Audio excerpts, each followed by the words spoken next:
رسول الله আসসালামু আলাইকুম রহমতুল্লাহি ওবারাকাতুহ।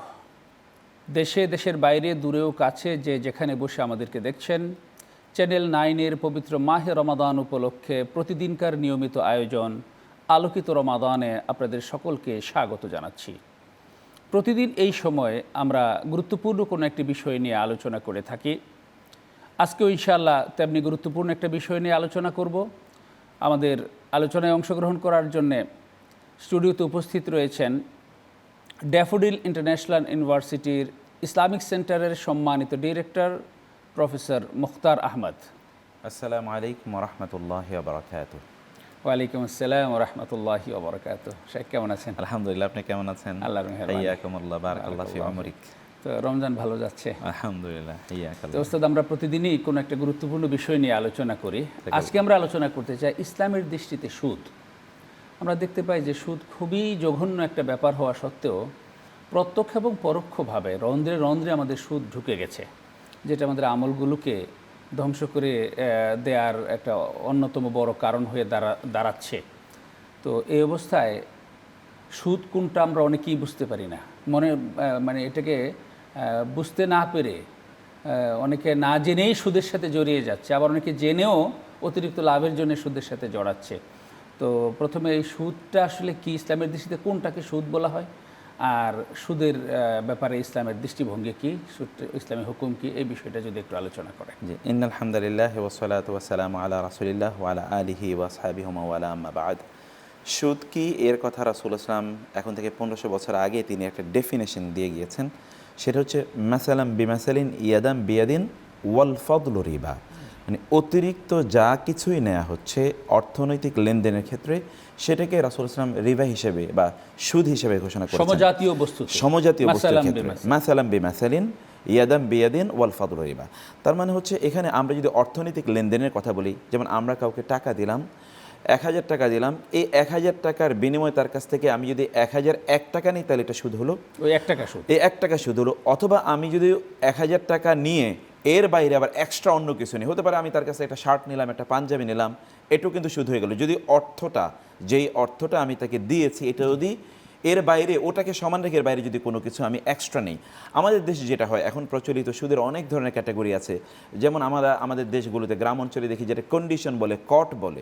কারো জমিন কেউ কট নিল, যে আমি 50,000 টাকা দিয়ে জমিনটা নিলাম, যখন তোমাকে 50,000 টাকা ফেরত দিতে পারবো তখন তুমি আমাকে জমিনটা ফেরত দেবে, আর এর মধ্যে যত ফসল আছে সব ফসল তুমি নিজে খাবে। এটাও কিন্তু ওই সুদ, কারণ অল ফাদলু এর অন্তর্ভুক্ত হয়ে গেছে।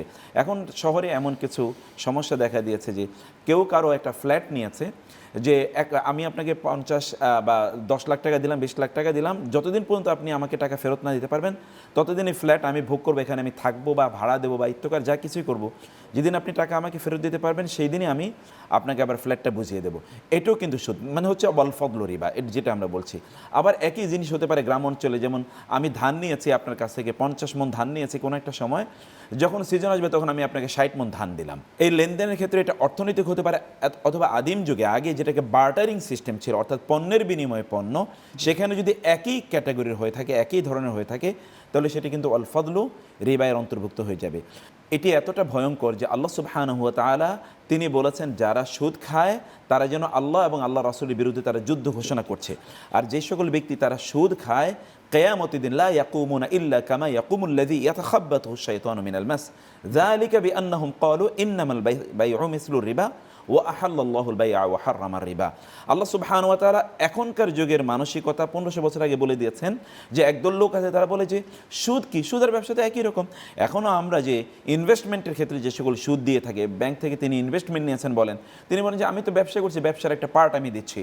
আসলে সংজ্ঞাটা তো হচ্ছে আমি তার কাছ থেকে টাকা নিচ্ছি, টাকার বিনিময়ে আমি তাকে টাকা দিচ্ছি। কারণ মনে রাখতে হবে ইসলামে মানি, এই যে টাকার কোনো ভ্যালু নাই, এটার মূলত লেনদেনের ভ্যালু আছে।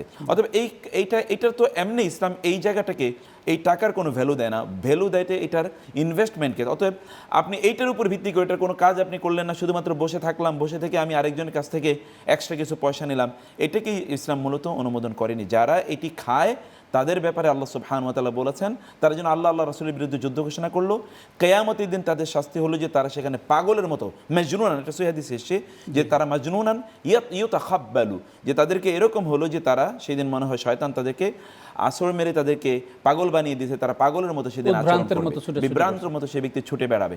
আর আমরা মনে করি যে এই সুদ আমাদের সম্পদের মধ্যে একটা প্রবৃদ্ধি ঘটায়। আল্লাহ তাআলা বলেছেন না ইয়ামহাকুল্লাহু রিবা ওয়া ইউরবি সাদাকাত, সুদের সম্পদকে আল্লাহ সুবহানাহু ওয়া তাআলা ধ্বংস করে দেন।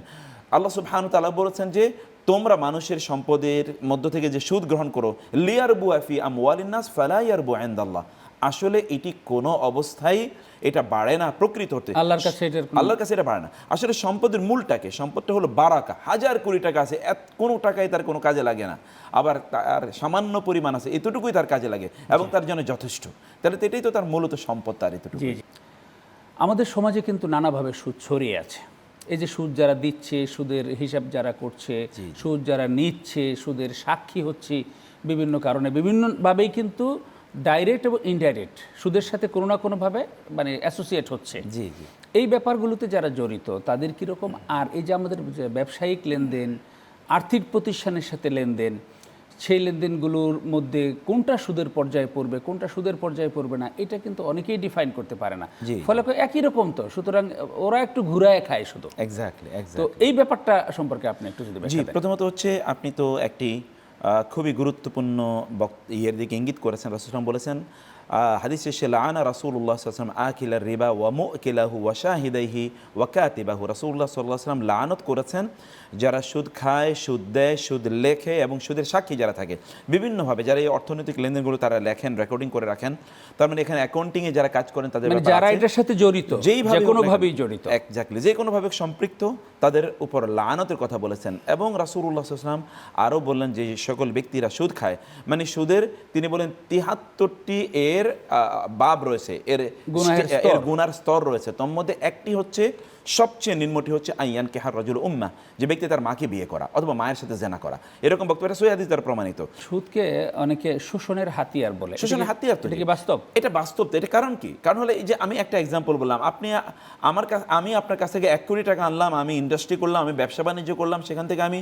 অনেক সময় ১ কোটি টাকা আমি ১ কোটি টাকা লাভ করেছি অথবা ৫০ লাখ টাকা লাভ করেছি, কিন্তু আপনাকে তো আমি দিচ্ছি মাত্র ৫,০০০ টাকা অথবা ২,০০০ টাকা, তাও আমি বলি আমার এবার ব্যবসায় লাভ হয়নি, ইনফ্লেশন হয়েছে, ইত্যকার আবার রাষ্ট্রীয় ইনফ্লেশন আছে, বছর শেষে দেখা গেল আপনি আমাকে যা লাভ দিয়েছেন তার চেয়ে ইনফ্লেশন বেশি, পণ্যের দাম তার চেয়ে অনেক বেশি বেড়ে গিয়েছে। অন্যদিকে যারা এগুলো নিয়েছেন তারা কিন্তু অনেক অর্থের মালিক হয়ে যাচ্ছেন, তাদের ইন্ডাস্ট্রি আরও বাড়ছে, ফলশ্রুতিতে এটা একটা বড় ধরনের অপরাধ। আর এই কাজগুলোই করে যাচ্ছেন যারা সুদভিত্তিক কাজ করেন। এর বিপরীতে একটা ইসলামিক একটা ইকোনমি ডেভেলপ করেছে আলহামদুলিল্লাহ সারা পৃথিবীতে। যারা এটা বলছেন ঘুরিয়ে খাচ্ছেন, তারা মূলত ইসলামী ইকোনমিকে তারা ধ্বংস করিতে চান, কারণ তাদের এখানে সেলফ ইন্টারেস্ট আছে, তাদের এখানে আসলে তাদের নিজস্ব অসৎ উদ্দেশ্যের কারণে, স্বার্থের কারণে তারা এটা করছেন। ঘুরিয়ে খাওয়া কি মনে রাখা দরকার যে ঘুরিয়ে ইসলাম অনুমোদন করে, যেমন ধরুন ঘুরিয়ে খাওয়া মানে কি ইসলামী প্রসিডিংসটা এখানে মেইনটেইন করা, শরিয়াটা মেইনটেইন করাই হলো ঘুরানো। এক্স্যাক্টলি। আমরা যদি জেনার কথা বলি, তো জেনা এবং বিয়ের মধ্যে পার্থক্য কি? মুসলিম এবং অমুসলিমের মধ্যে পার্থক্য কি? আপনি একজন এবং অমুসলিমের মধ্যে পার্থক্য কি? আমি বলি লা ইলাহা ইল্লাল্লাহ, একজন লা ইলাহা ইল্লাল্লাহ বলে না, এতটুকু তো আমার এবং তার অবয়বের মধ্যে তো কোনো পার্থক্য নেই। ফলে এখানে যারা বলছেন ঘুরিয়ে খাওয়া, তারা আসলে ইসলাম বুঝেনি, ইসলামী ইকোনমি বুঝেননি, তারা ইসলামিক যে এই ফাইন্যান্সিয়াল যে সিস্টেম এটা তারা বুঝেননি। তাহলে যেসব জায়গায় এই যে শরিয়া সম্মত ভাবে আর্থিক লেনদেনের সুযোগ রয়েছে, সেটা ব্যাংকিং হোক, অন্য কোনো ফিনান্সিয়াল ইনস্টিটিউশন হোক বা অন্য কোনো বাণিজ্যিক প্রতিষ্ঠান হোক, তো এই সুযোগ থাকা সত্ত্বেও কি কোনো মুসলমানের জন্য সুদভিত্তিক লেনদেনের কোনো সুযোগ আছে? খুবই সংক্ষেপে, একেবারে কোনো সুযোগ নাই। Zero tolerance. ইসলাম এর প্রতি জিরো টলারেন্স দিয়েছে। কারো যদি সামর্থ্য থাকে আল্লাহ রাসূলের বিরুদ্ধে যুদ্ধ করুক, তাহলে তিনি কাজ করুন। জি, ধন্যবাদ। অত্যন্ত চমৎকারভাবে আপনি বিষয়গুলো তুলে ধরেছেন। আশা করি আমাদের দর্শকবৃন্দ বুঝতে পেরেছেন, উপকৃত হব আমরা সবাই ইনশাআল্লাহ। দর্শকবৃন্দ, এই ছিল আমাদের আজকের আলোচনা। আমরা বুঝতে পেরেছি সুদ কত ভয়াবহ, কত ভয়ঙ্কর, আমাদের সমস্ত আমল বরবাদ করে দিবে এবং জাহান্নাম অবধারিত। আসুন আমরা সব দিক থেকে নিজেদেরকে হেফাজত করি, সুদ থেকে বেঁচে থাকার চেষ্টা করি এবং শরিয়া ভিত্তিক আর্থিক লেনদেন করার ব্যাপারে উদ্যোগী হই। আল্লাহ তাআলা আমাদেরকে তৌফিক দান করুন। আগামী দিন ঠিক একই সময়ে অন্য কোনো একটি বিষয়ে অন্য কোনো একজন অতিথিকে সাথে নিয়ে হাজির হওয়ার প্রত্যাশায় আজকের মতো এখানেই বিদায় নিচ্ছি। আসসালামু আলাইকুম ওয়া রাহমাতুল্লাহি ওয়া বারাকাতুহু।